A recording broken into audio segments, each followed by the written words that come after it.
Operation सिंदूर के बाद से अमेरिका और पाकिस्तान के रिश्ते तेजी से करीब आ रहे हैं और अब इसका सबसे बड़ा सबूत सामने आया है एक खतरनाक मिसाइल डिफेंस डील के साथ। नमस्कार, मैं आपके साथ विभा उपाध्याय और आप देख रहे हैं न्यूज़ 18 बिहार झारखंड का डिजिटल प्लेटफॉर्म। एक ऐसी डील जो दक्षिण एशिया के शक्ति संतुलन को एक बार फिर से हिला सकती है। रिपोर्ट्स ये कहते हैं कि पाकिस्तान को अमेरिका से मिलने जा रही है AIM-120। जी हाँ, अमराम मिसाइल, यानी वो ही मिसाइल जिसे पाकिस्तान ने 2019 के बालाकोट स्ट्राइक के बाद भारत के विमानों पर इस्तेमाल किया था। अमेरिकी युद्ध मंत्रालय डिपार्टमेंट ऑफ वार, जिसे DOW के नाम से जाना जाता है, कि हालिया नोटिफिकेशन में पाकिस्तान का नाम उन देशों में शामिल है जिन्हें AIM-120 आमराम मिसाइलें बेची जाएंगी और इसी सूची में ब्रिटेन, जर्मनी, जापान, सऊदी अरब और इजराइल जैसे देशों के साथ पाकिस्तान का नाम भी शामिल है। कई सवाल इसके साथ खड़े हो रहे हैं। ये सौदा ऐसे समय में सामने आ रहा है जब कुछ ही दिन पहले डोनाल्ड ट्रंप, शहबाज शरीफ और जनरल आसिम मुनीर की अहम मुलाकात हुई।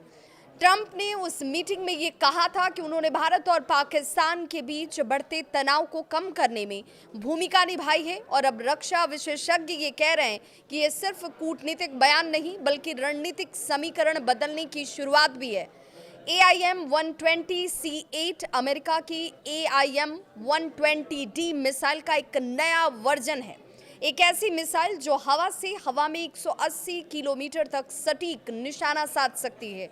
इसकी रफ्तार की बात करें तो मैक 4 यानी कि आवाज़ की गति से 4 गुना ज़्यादा तेज, और इसमें लगा है एक्टिव रडार गाइडेंस सिस्टम। इसे एक साथ कई दुश्मन टारगेट्स को ट्रैक और हिट करने की क्षमता के साथ तैयार किया गया है। ये मिसाइल सीधे तौर पर पाकिस्तान के F-16 फाइटर जेट्स के लिए डिज़ाइन की गई है। विशेषज्ञ ये मानते हैं कि इस सौदे के बाद से पाकिस्तान अपने F-16 बेड़े को अपग्रेड कर सकता है, जिससे उसकी एक एयर पावर में बड़ा सुधार देखने को मिलेगा। अब सवाल यही कि क्या पाकिस्तान का F-16 अपग्रेड भारत के लिए एक नई चुनौती बनकर उभरेगा, क्योंकि भारत के पास है राफेल, सुखोई 30, MKI और मेटेओर मिसाइलें जो AIM-120 से भी ज़्यादा लंबी रेंज और एडवांस टेक्नोलॉजी को रखती हैं।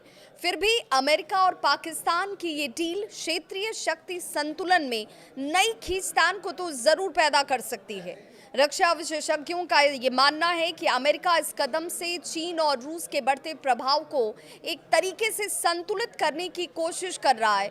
पाकिस्तान को सीमित सैन्य मदद देकर वॉशिंगटन दक्षिण एशिया में अपनी खोई हुई रणनीतिक पकड़ एक बार फिर से हासिल करना चाहता है।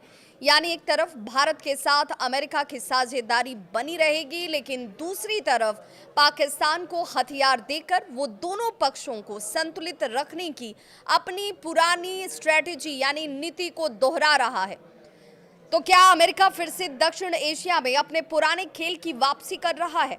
ऑपरेशन सिंदूर के बाद अब ये शुरू हो चुका है मिसाइल डिप्लोमेसी का नया दौर, जहां हर सौदा सिर्फ हथियारों का नहीं होता बल्कि भविष्य की रणनीति का एक हिस्सा भी है।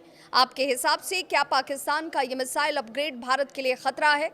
कमेंट में अपनी राय ज़रूर साझा करें। खबर पसंद आए तो इसे ज़रूर लाइक करें।